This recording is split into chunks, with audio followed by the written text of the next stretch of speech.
So we decided, and keep the comments coming and keep some hearts and whatever those flowery things, purple things that can come up, and hearts and whatever, so we know you're there, thumbs up and or thumbs down, whatever. So anyway, we decided that we would be here to answer your questions and see what you wanted to know about everything from starting a business, cooking, life, moms, being screwed by your web developer, being a model, reinvention. So we can go in all sorts of little different directions here. But before that, we also have a special day that Julianne just realized. It is her 15th anniversary. So you want to talk about that for a minute? No, it's, I can't believe that I'm still doing this 15 years later. When I started, my parents said, who's going to pay you to cook for them? And I was like, this feels kind of good. I think I'll call my parents today and tell them I'm celebrating 15 years. So that's pretty amazing. So in the 15 years, we know we've had some ups and some downs. What can we help people with? I'm looking, guys, if you have any comments, thank you for the perfect. Thank you. I see your comments. But tell us, what do you want to know about keeping your own business going for 15 years or 18 years? It's Joey D. Yes, I see you. Okay, what is that? So how does one cut through the noise of everybody pitching out there, make more noise, or do it better? That was a question from Ashley. I think you make noise to the right people. Be sure you That's a tweetable target market and make sure that you're targeting them properly. And I look for ways to make noise that isn't going to cost a lot of money, because there isn't that big profit margin on what I do. So I try to keep that to a minimum. I find having a big mouth helps, and having clients with big mouths help. So yeah, word of mouth is totally the best. I think the way it goes as far as getting known is email marketing sadly is at the bottom, which is actually one of my favorite things. And then after email marketing, doing online connections and webinars, and that is number 2. And then number 3 is really human to human word of mouth. So either it would be something like if you were speaking on a stage and people saw you from that situation, or they recommended you. And then of course there's the recommendations and the social proof of somebody knowing you and saying, she's great, you should try her, or hey, you want to do that? And I know that's the number one way. That's really the best. So any other questions on here next from any of you other ladies or and gentlemen?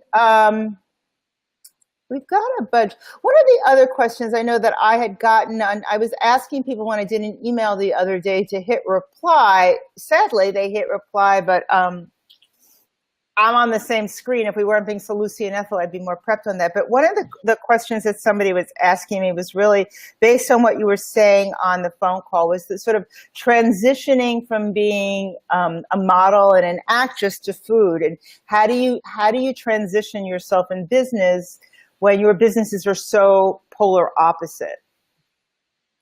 I think passion. It's important to do things that you're passionate about. And as long as it's something that you are 100% into, I think you can transition to anything, no matter how polar opposite it is from what you did before. I think the passion translates into other people understanding that this is something that you're going to do your best at.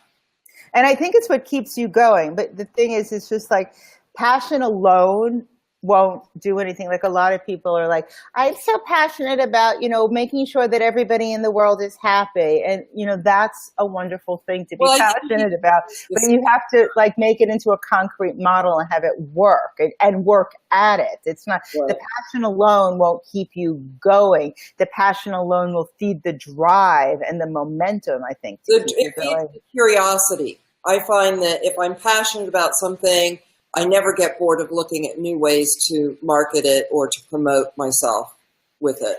So what are some of the ways that you are marketing and promoting yourself now? Well, the very first thing I did when I started my business was send out an email blast to everybody in my email address book, introducing them to what I was doing and asking them to share that email with their friends.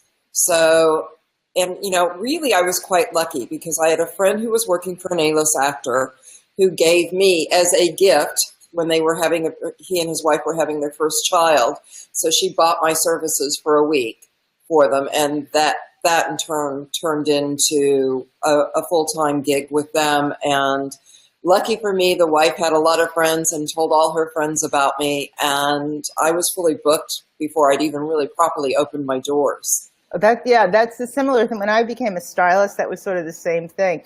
I didn't really know what I wanted to do. I had left. I was actually briefly in PR, and I left with a chunk of money to keep me busy and going to the gym for 3 hours a day and clubs at night.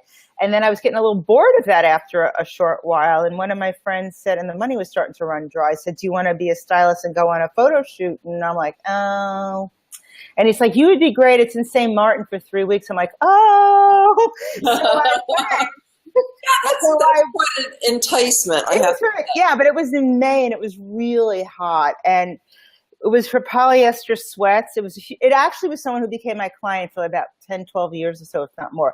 And it was polyester sweats. So those poor models had to wear these, and it was, the 80s. So they were those horrible color sweats. So I had to take pills off of their bodies of the little yuck sweats. But what happened was the way you're shooting bathing suits in December and sweatsuits in July. Oh, but this was in the heat of St. Martin, and we were doing, the 5 a.m. calls, and that was great. And then there was the sunset ones, and those were killer. So what happened was I came back, and I know what I wanted to do. And people said, "What did you do?" I said, "Oh, I was just on this photo shoot." And people said, I'm doing a shoot. You want to be my stylist?" I'm like, "Sure." And the next thing I knew, I was fully booked and a stylist. And I'm like, "Oh, okay, this kind of works." And that lasted 15 years. So I think it's also doing something, being passionate about it, and having people respect that you can pull it off and can do it, and they hire you and continue to hire you.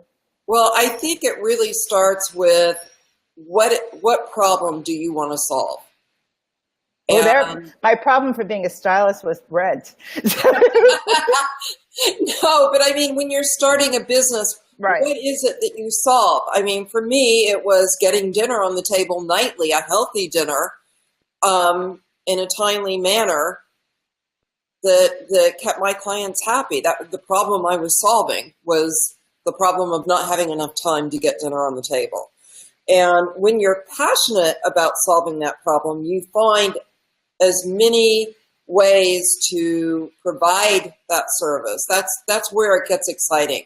That's where you build and you say, okay, I'm going to offer this service, or I'm going to do this promotion, or, you just keep building on that passion.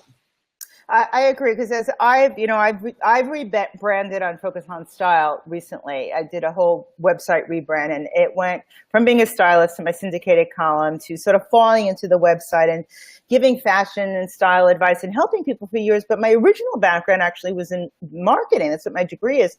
And I've really been wanting to re-embrace it. So what I've been doing is as I have rebranded, repositioned myself, and very passionate about no longer being on the magazine end of behind the scenes, but in front of the camera. And unlike you, I'm not used to being in front of the camera because, I was always making the person on the other side look good. So it was a big play for me to suddenly okay, well, you saw, I could put makeup on in 5 minutes. I could do all this stuff, but I'm not, but to wake up and say, "Oh, other side of the camera, girl, now it's your turn."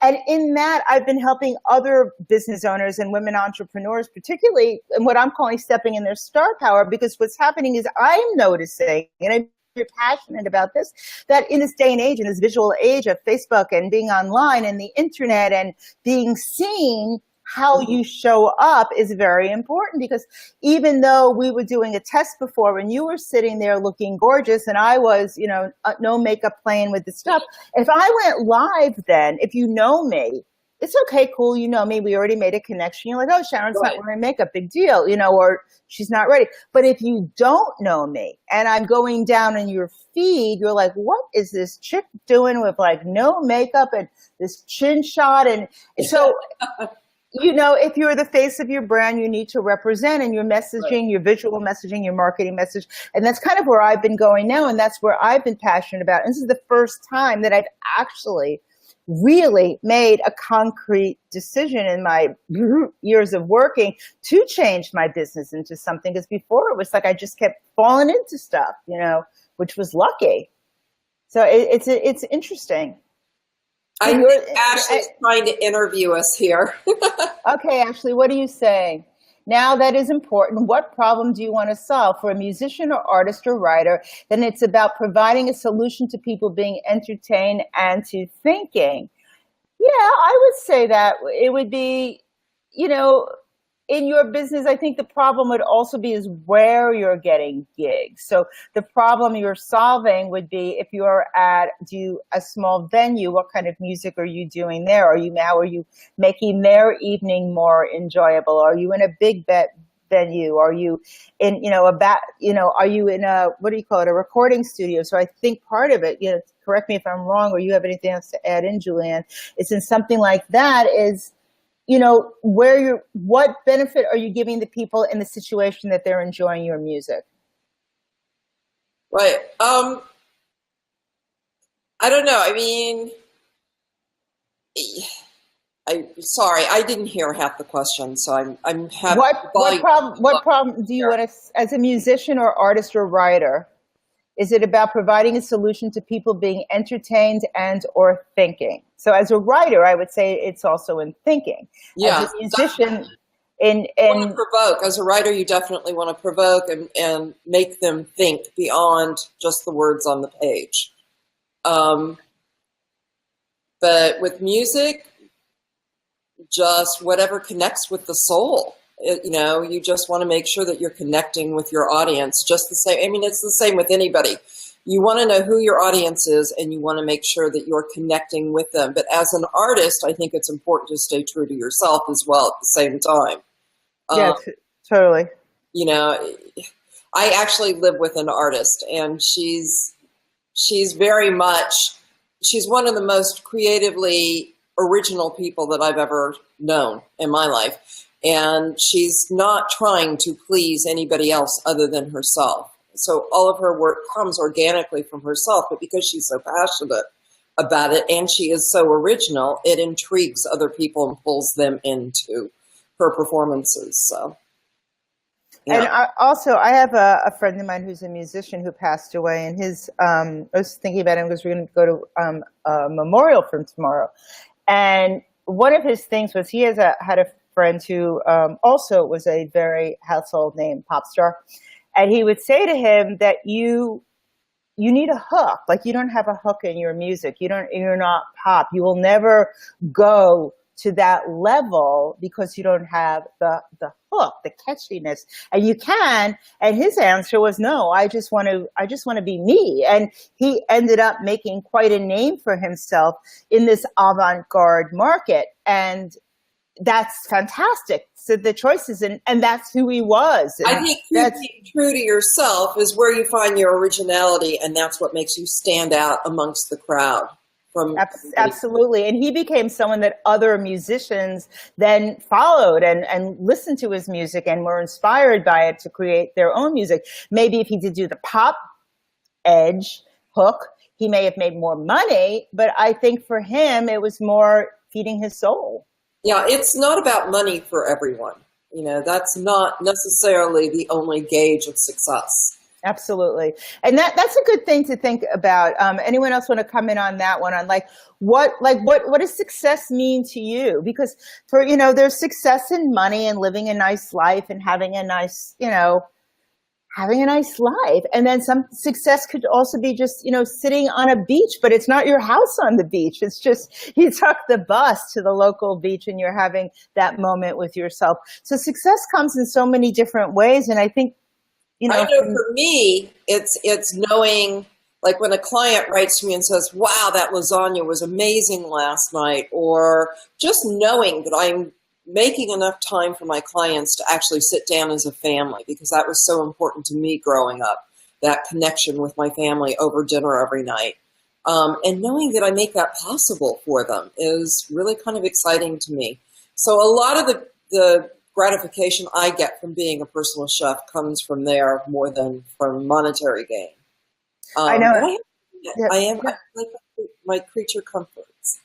You said that in the podcast also, I remember. And I used that clip on an Instagram thing. It was your father saying, Julian, when you were with your Easy Bake Oven. Oh, you like that too? I like that one. But for me, it's also working with people who, when you're working with people, sometimes you see more for them and more of their possibilities than they see in themselves. So you're giving them the permission to really step up and try new things. Yeah, my light is right in my things. So I may not be able to read your comments, but you're not commenting, guys. So I think for me, it's also important for someone to be able to go from feeling mundane and not feeling confident. Because when you don't feel confident, you're not sitting right, you're not holding yourself right, your voice is low. And when you feel confident, you suddenly feel more animated, more vivacious, more alive.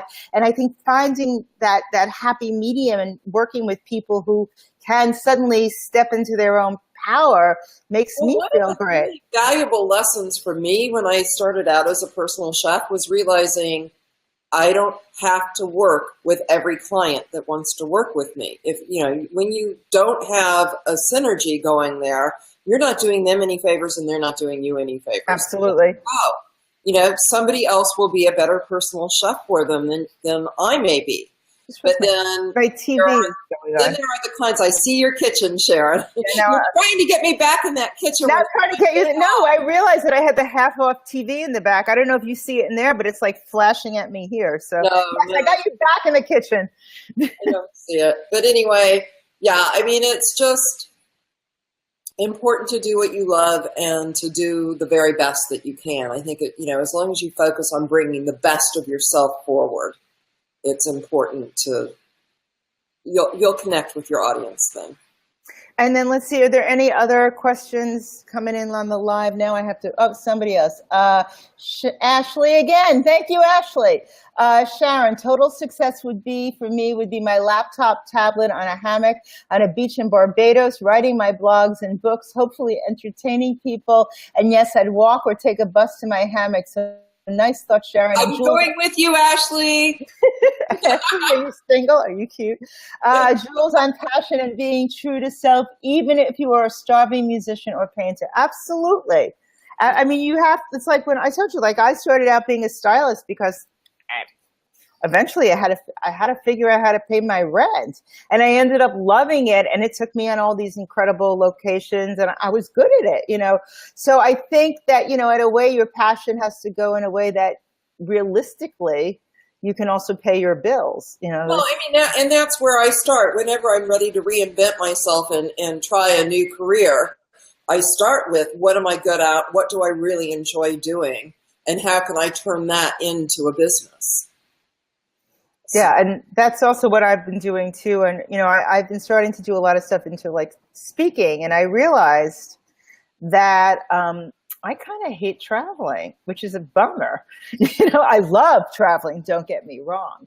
I hate traveling to beige, big ballrooms in hotels with terrible air conditioning that has mold in it, and I need 4 Claritin because that's my biggest allergy. So I'm kind of rethinking how do I really want to do something that I was really intending to want to do? I love the outcome of helping people, of getting on a stage, of speaking, and you could be making, a nice income from it, but more that you're actually helping people do that. But then I got to get past this. What, stage fright? No, hotel ballroom, small town. It's just it doesn't, it's not, I really hats off to people who do it, but I did a lot of traveling last year, and I'm like, I'm going to take a step back right now. Unless I'm traveling to a spot I want to be traveling to, because some of these places are such Debbie Downers in the room, and it's, Nick used to always insist that wherever we went, the hotels did not have orange, beige, or green carpeting, which was rather hard to accommodate when we were in Germany or places like that. So. Or Middle America. I know. What is it with these? Careful, I'm an Iowa girl. I know, but that beige, what is it with that beige? It's terrible. Beige and gold. It's like fake gold. We used to have a whole thing. Would you ever open your own restaurant? You know, I had a client that offered to back me in a restaurant about 5 years ago, and restaurant hours are so extreme, and it's just, I'm not that hard a worker. I don't want to work those long hours. I want to have some balance at this stage in my life. I want to be able to travel. I want to be able to spend time with family and friends. And you just can't do that when you've got a restaurant. You're really tied to the restaurant 24/7 pretty much. So. It's a lot. I thought about it. I wouldn't mind doing some restaurant consulting and designing menus for them, but not so much having my own restaurant. Yeah, I know. I have a lot of friends who own restaurants in New York, and they're at a level now where they don't have to be doing it. But even one of them, I mean, he's Tina asked, would you ever open your own restaurant? Well, she just answered that one. But they're still getting up at the crack of dawn to be at the fish market by 5. So, and even though they have until probably God knows the wee hours of the morning, so. And that's the next day and doing it all again. And that's having a full staff and not being at all your restaurants, but just checking it up, just being on top of it. And it seems like they're always in a state of opening one. I don't like the idea of letting other people, if my name's on it, I want to make sure that the quality of the food is what they expect from me. And when I see chefs start these restaurants up all over the place and then outsource it to other people to run, and the food suffers, I think it's really unfair. I mean, there's one celebrity chef in particular, that has a restaurant here in LA.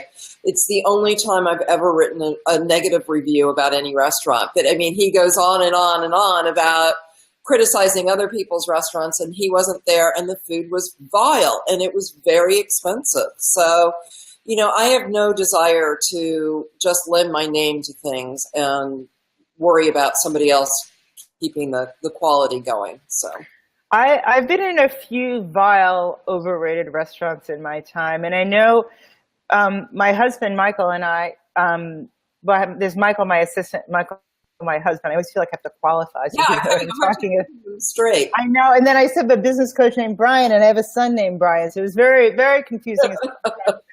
So anyway, we had this whole thing where every birthday, every celebration, every drop of an envelope that we could find a good occasion for, we would go to treat ourselves to one of these crazy high-end restaurants. And they were, expensive, airline ticket or dinner. And on many occasions, the food sucked. I mean, it wasn't even good. It was like mediocre, and everyone was there trying to be fabulous because they paid so much money for it. And it was just no. And a lot of them, they were just so rich and so heavy. And then the next day I would just feel horrible. And one in particular, we had gone to, and the next day I woke up and I'm like, I can't eat this kind of food. I just feel so sick. And it went on for 2 weeks, and I went to the doctor. And the funny thing is, I said, after we ate in L blank, and the doctor said, you know what? You're the second person in 2 weeks who came in. Oh, no. Oh, no. So now we're no. It doesn't, just because it's expensive and it's a big name. You got to deliver, or you're not going to stay for very long. Yeah, you want people to come back. And I think a lot of it is that they go over just people wanting to say, oh, I went to so-and-so, or expense accounts, so nobody cares. So they can get away with it. Right. How do you perceive Instagram and Facebook? Useful tools for marketing my business. Yeah, so, so you can see the questions too. Oh, good. So then I don't have to be wearing glasses. You can read them to me. That's great. Yeah, you can take your glasses off. Although I don't see the whole thing. I see one line. Oh, well, and that was a short one. So how do you see Instagram and Facebook for your business? You're bigger on Facebook than Instagram these days, aren't you? Yeah, I mean, I think everybody has their social media platform that they feel the most comfortable with, and certainly Facebook is mine. You know, I spend a lot of time on there because I've lived all over the world and my friends are spread out all over the world. And it's just been a great tool for reconnecting and staying current in people's lives. So I'm on there anyway, which is why I tend to favor Facebook. But I think that so what are the gauges of success, ladies? Okay. But, you know, I think all of them are useful tools, and, you know, I use things like Hootsuite so that I can do one post across all the platforms that I use. And I use Meet Edgar. Huh? I use Meet Edgar because Meet Edgar, it goes in one big loop. So you don't, I think in Hootsuite's like Buffer where it stops. You have to keep sort of refeeding. Right. I did more money in the meter. The woman that started that, I did her course when Laura Rhodes on social media. But I tried Edgar out. It just didn't work very well for me. Maybe I just wasn't patient enough, and I'm so used to using Hootsuite that I've stuck with it. But there isn't. But all the Instagram stuff you do kind of live, don't you? Yeah. Yeah. Instagram, if I see something interesting when I'm out and about, I'll do a story about it or do a photo or whatever. But I'm still probably most comfortable on Facebook. Yeah, I'm exactly the same way. I do Instagram here and there. I suddenly woke up one day and people kept asking me all these questions about New York. And I'm like, well, you know, to me, what I do isn't very interesting because I'm a native New Yorker. You know, I'm here all the time. But for other people, it is. So I've been trying to sort of, when I see something in New York that I'm like, oh, look how pretty that is, instead of walking by, I'll actually snap at it and put it on Instagram.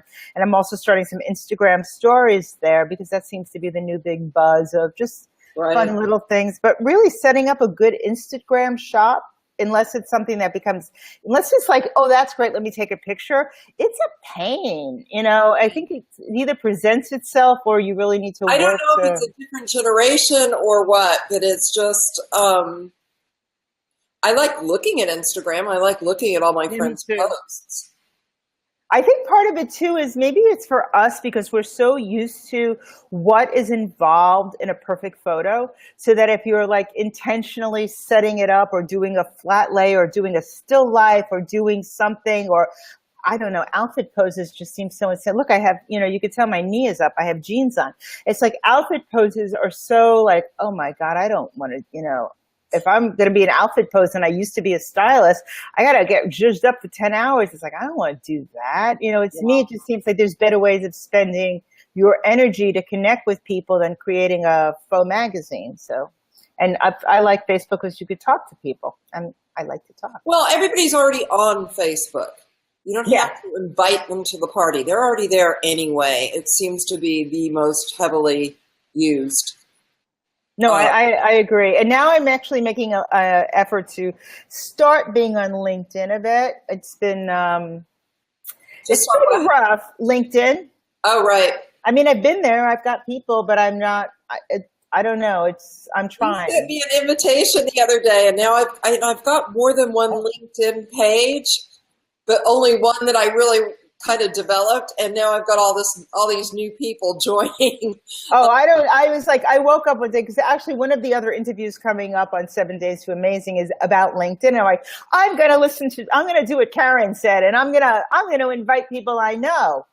And you probably got me on that day. Yeah, I have to say, they really do. People do, yeah. People in corporate jobs, people in real jobs make an effort, but there's such a buzz going on now about the validity. There's a lot of opportunity there too, Sharon. I've had people approach me about certain projects that are very interesting. I've got one at the moment that's an app for personal chefs that's approached me that's quite interesting. I'm getting people coming back to life on Twitter. I'm finding I used to be great on Twitter, and I have a really big Twitter following. But what Yeah. happened was it got so big that it just got too noisy. And I think the whole idea of a conversation stopped and people started hopping all over to everything else. And now suddenly, I mean, hopefully it's not because of Trump, but people are getting re-engaged with Twitter again. And I'm finding that I love it because you can talk to anyone there. You can make a comment. Like we went to see, what did we see? Not Jersey Boys. What was the show? Bronx Tale a couple of weeks ago. And the kid who was the lead in it was so awesome. He was, I don't know, 11 years old. The kid was amazing. So I was Googling to see more about him.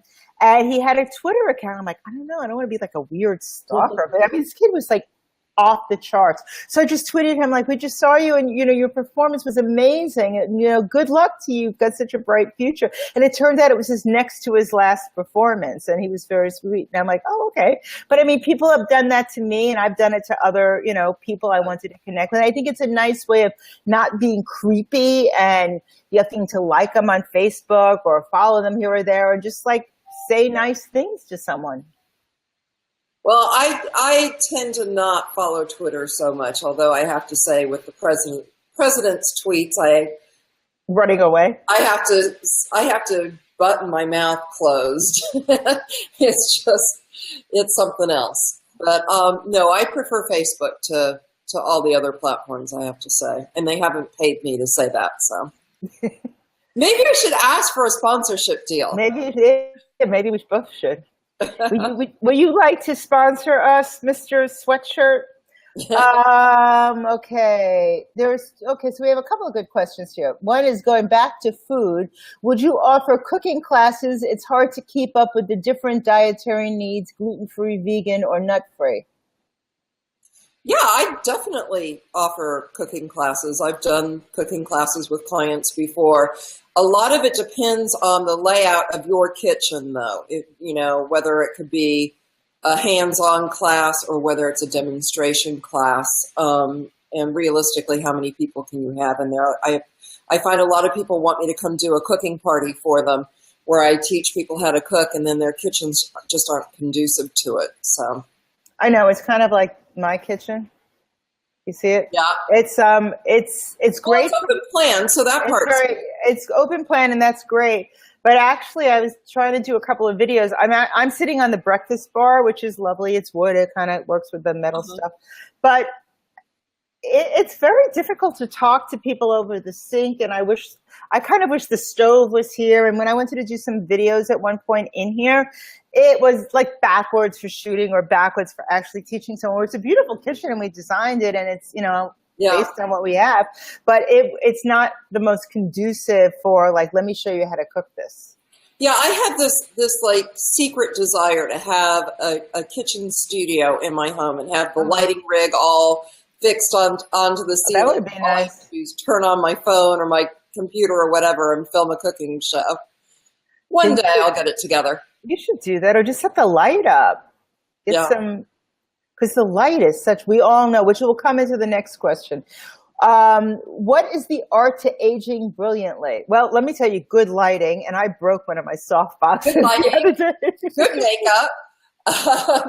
No, I think it's just being comfortable in your own skin. And I think as we get older, we do get more comfortable in our own skin. I spent a lot of years living in Paris, and French women have the whole aging thing down. They age so well. So I think it's all about confidence and being comfortable in your own skin. Yeah, me too. And moisturize, skincare. Yeah, and not necessarily injectables and surgery. No, so, but just I shy away from it. I'm not saying never, but it's really scary to me. You have one face, and if they mess it up, it's Well, I had Botox, and it's wearing out. It's wearing out. There's good English. It wore out, and I know why, because I looked at myself the other day. I'm like, look, I have crow's feet again, and I kind of like them. I just don't. I did Botox once. And it made my eyes go such a funny shape. It was like making up a stranger's eyes. So, and I just don't like the idea of putting toxins in my body that my body doesn't need. So. Well, I've had so many friends who are like, oh, I bet you can't tell. I'm like, yeah, I can, because your eyebrow is like up there. And like, Yeah, You or their face really, yeah. frozen, they have no expression. And But the other thing is like, we all have these wrinkles, and I'll show you mine because I refuse to ever do anything because it's just, once you start getting these like super smooth foreheads where they're like patent leather because you think you look younger, you look weird. You look like an alien. And not only do you look like an alien, you look so much older. Sexy. If you're comfortable in your skin, people see you as confident and comfortable in your skin. You don't need to have a face pulled tight to No, but I think you need skincare. I think you need good moisturizer. I need a good diet. Drink lots and lots and lots of water. Stay hydrated from the inside out. I mean, I think I was really lucky that I lived in England for 15 years and the sun never shines and it's always dank. Me too. My skin is so sensitive that I would fry. So what's happened, I could barely see the light of day, and I think it's helped me in a really long way. But for some reason, I noticed this was so weird. I've been taking so much allergy medicine this week because of my allergies been off the charts. Horrible. Yeah, and I've been like double Claritin, and I realize I'm not drinking bottles of water. I'm actually, most of my diet during the day is like watermelon and cucumbers because I'm just trying to like hydrate, but it's not enough. And everything is just getting so much more wrinkled on me. And I realize that, it's those allergy pills and that drying diet. Yeah. That is really the secret, is just water, creams, more creams, and stay out of the sun and be happy. Yeah, I mean, my skin color has changed 100. My dad's always asking me, are you unwell? Because you're so pale. I used to always be so dark, but I lived in the sun. And you just can't do that after a certain age. No, I've never been dark, naturally. I've only been dark a few times. I had a spray tan or a powder tan. I beige. I politely beige. It's like, I will burn or I will beige. Last night, it was divine. Body scrub from head to toe, exfoliating the face, everything, facial, massage, the whole works. That helps too. Yeah, but anything that makes you feel good. Sharon, what moisturizer are you using? Well, that's a loaded question. Okay, I will tell you a few things. The one thing that I have been religious with, and nobody believes me, and people ask me the same thing, and I will tell them, and they'll be like, wow, and then they'll think I'm lying. I was on the photo shoot for the original Anew Clinical from Avon. Hello, Avon. And it's great, and it will puff you right up, and every time I think it's not the best thing in the world is when I run out of it, and I'm like, oh, I don't want to order it, because, when I had my newspaper column, I used to get bags of beauty products to try. And with Focus on Style, I still get bags of beauty products. And actually, I'm going to be doing a live soon. Somebody sent me a $5,000 sheet mask. So I'm gonna try that one out from the Japanese. Wow. A $5,000. Yeah, that one live. Yeah, I thought it would be fun. Actually, I was going to do it live. I was planning to do it live to say we're going live until we were like, Lucy and Ethel, so we'll do that soon. So I always use that Avon, but that's not the only thing I use. On top of that, I have a large array, and I'm thinking about, tell me if you would like me to do it. I'm thinking about doing some different, like skincare prep, makeup-y kind of lives. If you are one of Julianne's friends and you're not one of mine, if you like this page, I do a lot of quick tip videos, and they're a combination of business, beauty, and style, but I haven't been doing more business and helping you get your business out there. And it's more about helping you and your business. And I'm kind of been forgetting about the you part because I'm so like, I did that for so many years. But I'm going to go back more in beauty. But what I do is I still get a lot of things sent to me. That's one of the great things about sort of being an influencer. People send you free stuff. I'll give you my forwarding address. But the thing is, with all the free stuff, most of it is you don't want. There's very few things you would want to buy and replenish. And I will only mention stuff that it will actually go out and buy another version of it. And that way I think it's good. And I use, there's a new brand, which I've been trying, and I can't remember the name of it, and I will put that on the Facebook Live, but it's one of those pharmaceutical kind of things. I oddly also cheaply use oil of Olay, Regenerous something or another under my eyes, and then I have some super expensive like Orlane Gold creams, and I have The Strivectin skin tightening is really good, by the way. You can get it at TJ Maxx. It'll really if you put it on, especially when you're doing video, because I'm working on a program and I'm helping a lot of clients with how to be seen in photos and on video. And I have a program coming out really soon called Simply Amazing Headshots. So you understand how to put your makeup on and get your skin ready and prep before you, need to do something like that. Mm-hmm. And it usually takes a little bit more thought in both the contours and the creams and whatever. And that's skin tightening thing is really good. But the other What about the skincare products today that don't have any harmful chemicals in them? Are you conscious of that? Is that something that worries you? I really shy away from big brands. So anything you could buy in a department store that's not a makeup artist brand, I find them too heavy, too perfumey, too goopy. I pretty much only use, when makeup, it's French brands, makeup artist brands, or the stuff I can get at CVS. So it's, it falls into those categories. As far as if I consciously know that something had animal testing, I won't use it because I think that's disgusting. Right. As far as like organic stuff, What? Saying that a lot of these chemicals, parabens and all cosmetics today are bad for you. I think that I use so many different things I'm loyal to the Avon one, and I'm not loyal to the other 25 things. I'll do one in my bathroom one day. I mean, I got a lot of creams and potions in there. So I don't think I use anything continuously so much that I have to really freak out worrying about it. I mean, some days I'll use, like I have a retinol that I'll put on.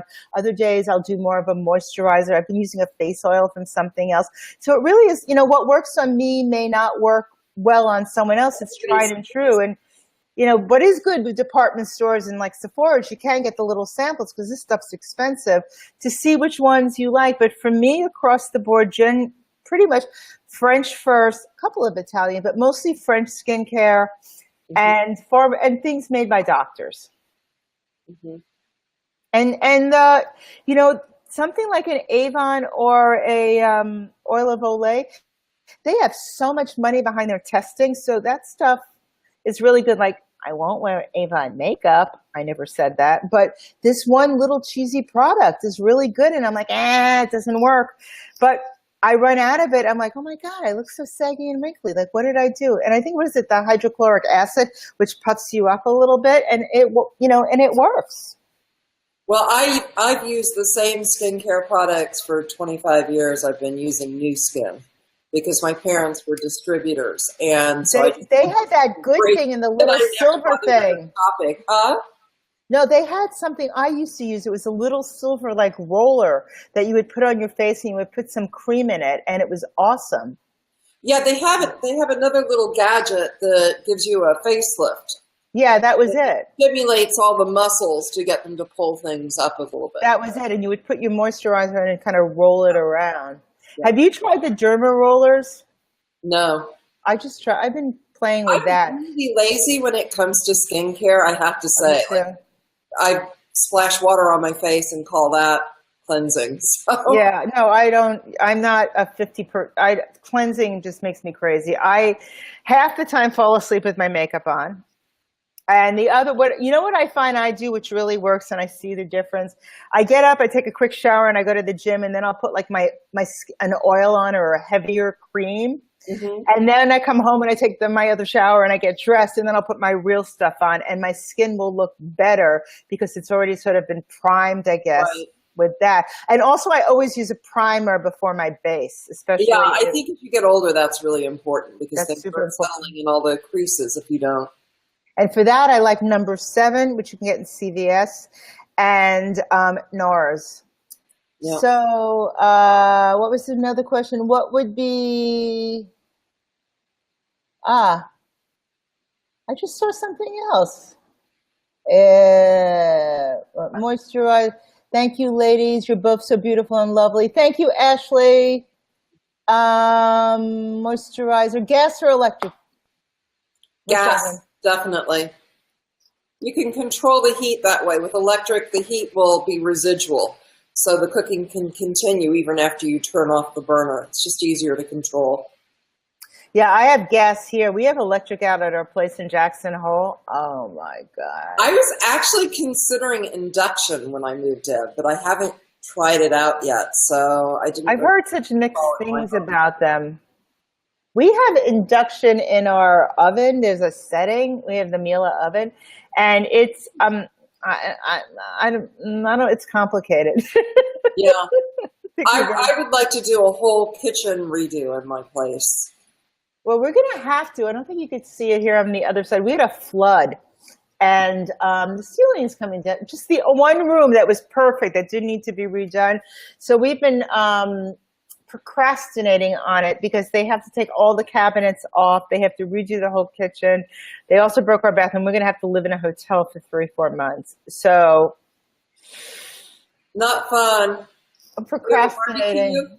Huh? Barbecue up so that you can cook. I know. I'm in New York. There's no barbecue. I wish. I love barbecue. So that's what I do with my electric oven. I barbecue on the deck in my gas grill. Mm. Any more comments here, people?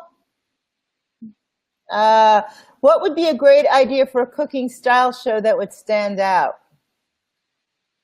Us! Hire us! Definitely. You get both. I worked on a pilot for a television show called the Lost Chronicles of Food, and it was kind of Indiana Jones meets the history of food, and it was really, really fascinating, and that's what I would love to see happen. I actually was just up for a TV show about beauty. And about what? It was a beauty show as to be one of the judges. And that didn't work out, but it was honestly one of those things where I really was, I was glad to be considered to be in the running. It's a very big show. It hasn't come out yet. So I figured, when there's one, there's more.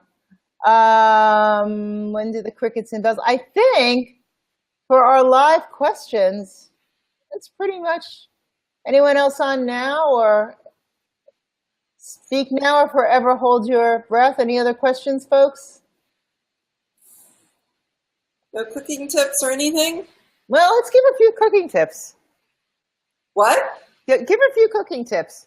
A few cooking tips. Well, what do you want to know about? Okay, so we spoke about this. I hope you all listen to the 7 Days to Amazing podcast with Julianne on my site and on iTunes. You should all subscribe in iTunes, download it in iTunes, because that makes me really happy. And that actually helps iTunes know you like it more. But if you go to FocusOnStyle.com, you'll see it in the blog scroll right down there. Or if you actually just go to 7daystoamazing.com, it will take you to the library. It's a redirect. So you should, if you haven't listened to Julianne, you're just listening. Huh?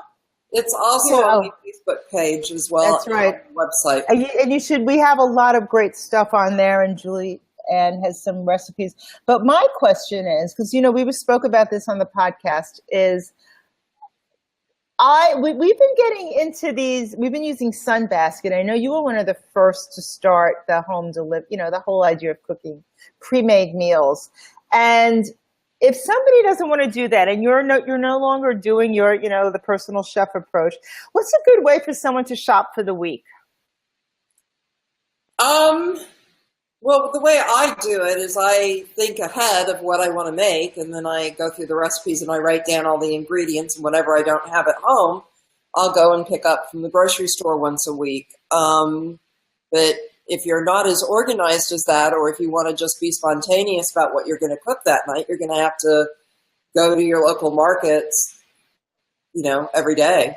And it's kind of nice. That's one of the things I miss about where I lived in London. I lived in such a village-like community that I would stop at the fishmonger and the butcher. I love that, yeah. And, every day, and just pick up the ingredients for the meal that night. So, it just depends on your lifestyle. In Los Angeles, I like to have everything done in advance. And I, incidentally, even personal chef for myself. On Sunday afternoons, I'll cook my food for the rest of the week because I don't have time during the week. And the last thing I want to do when I've cooked for a client all day is to come home and have to cook for myself again. So, yeah, I know. Like, my husband is really good on cooking, and I got to get in the mood. I mean, when I'm in the mood, I'm in the mood. And even last night, he had gone to he's so crazy. He asked me if I wanted to go to a YouTube concert, and I'm like, So so it was like, oh, well, you're not going. He got 2 tickets for himself last night and tonight. I'm like, okay, go. So I was sitting there going, and I was starved. I'm like, there's one of these damn sun baskets. Should I make one? I'm like, I just didn't have the patience to do 20-minute prep. So I know for myself with cooking, I'm much more inspired by walking around the store or the farmer's market and see something that looks really good and buy, and then figuring out with what I have at home What will how be to make them. interesting is to see what happens now that Amazon has bought Whole Foods, and I know. how grocery shopping will change, and whether they'll completely disrupt that industry the same way as they did books or clothes shopping. I think they will. I think people get really, unless I think if you're going to a store where you can really see, I still like picking out my food. I like looking at my grapefruit. Yeah, I have to say, I've used a couple of those grocery delivery companies, and my problem with it is anybody can go out and shop for them, and not everybody knows food and that's doing it. So when I put in an order and I get a pineapple that's so green I can't eat it, and I paid $8 for it, I'm not very happy. So I still have to go pick out my own produce. Yeah, and I speaking about, like, I have a thing about waxy apples. So I find when you get those things, you get those waxy covered apples. And if my apple is shiny, it's like, I don't Sharon, you need to be buying organic. I know. That's why I go to the farmer's market all the time. And even in Whole Foods, they have some of those horrible waxy looking apples. Yeah, Whole Foods is not all organic. There's a lot of conventional in there. Well, they have to make. Yep. Okay. Tina Rhodes. How often do both of you go out to dinner, and favorite place? We, oh my God, go out to dinner almost always. I would say we go out to dinner. So I got fat. Probably 5 nights a week until we started the sunbasket thing. You're such a New Yorker. I know. So we have this huge kitchen, and we go out to eat all the time. And when they built the building next door to us, I lost 2, because it's a loft. I lost 2 big windows, but I got a 24-hour grocery store downstairs now. So I lost some daylight, but I have easy access to go food shopping. So now that we're cooking in 3 nights a week, I would say the other nights we're definitely going out to eat. It's sad, but we don't really cook on our own without, the help of that anymore. And I miss that. I think it would be better to have the things 2 nights a week. For myself, but I generally do lunch out more often than dinner. And certainly my favorite restaurants in Los Angeles are still Mr. Chow's, and Il Pastel in Beverly Hills is a great Italian. But I've been doing a lot of vegan restaurants lately because I have a lot of vegan friends. And there's a new one in town called Cruciferous. And the food I heard about that. Amazing. The chef is not a chef. She's a magician. The food is just incredible. Yeah, no, Michael is not big on whether it's vegan or not. It's still one of my favorite restaurants. Yeah, we do a lot of Italian, French, and Japanese is sort of the thing we do.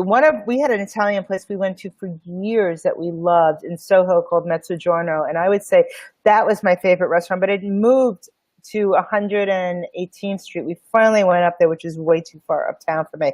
So I've yet to replace it with the perfect restaurant, but I've been getting in this mood where I like really smaller places now.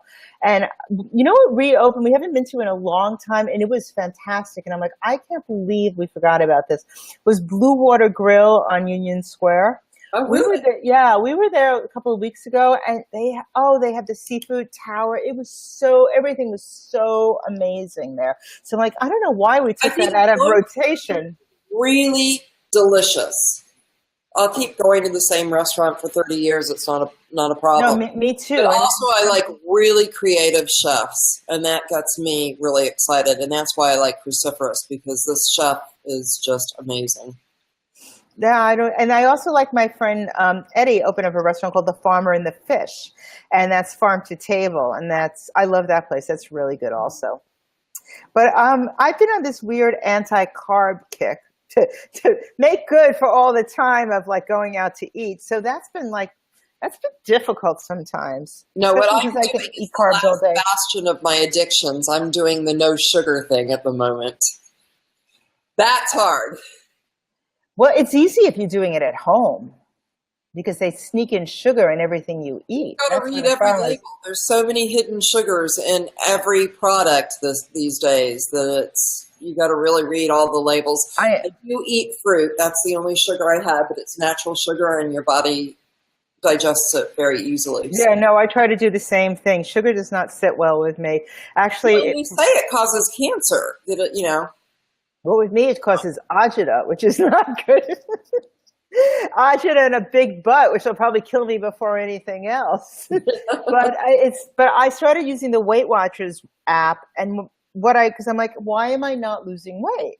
So I've used it, and what happened with that is it made me more in tune with all those hidden things. I'm like, okay, well, that doesn't have any calories. I could see that. Why is that coming up high? And I'm like, hidden sugar, hidden this, hidden nut, hidden extra oil. So after using that for about, 3 weeks or so, I started seeing the little culprits that I wasn't really thinking about and just removing them from my diet. right. Anything else? I'm vegan and I've been meaning to try that place. No, I think that's it. Okay. Any other questions? Speaking out, forever hold your peace. Hold your peace. Well, okay, so tell everyone, Julianne, tell people where they could connect with you, how they can get on your list if they're new to you or they're watching this in the replay. Well, certainly you can find me on my website, which is therovingstove.com. And Facebook and Pinterest and Instagram and LinkedIn, Twitter. I'm on all of those. So give me a call or let me know what you need. And if you want to find me on social media, I'm Focus on Style wherever you go.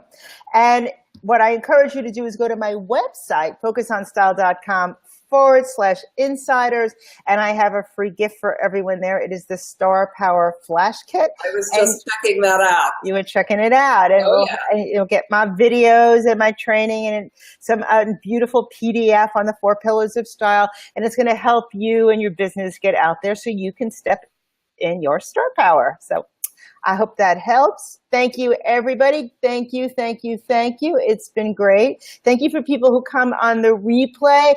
And sorry for our Lucy and Ethel moment in the beginning, but we figured it out. And we're brunette. And we're brunette, right? Imagine how much worse it could have been. Thanks, Sharon. Thanks. Bye, everybody. Well, now we just have to figure out how to turn this baby off. Bye. Take care. Bye. Bye. Show ends. I'm still here. How do I end? How do I end? Bye. How about end broadcast? That seems like a good plan. Bye, everybody.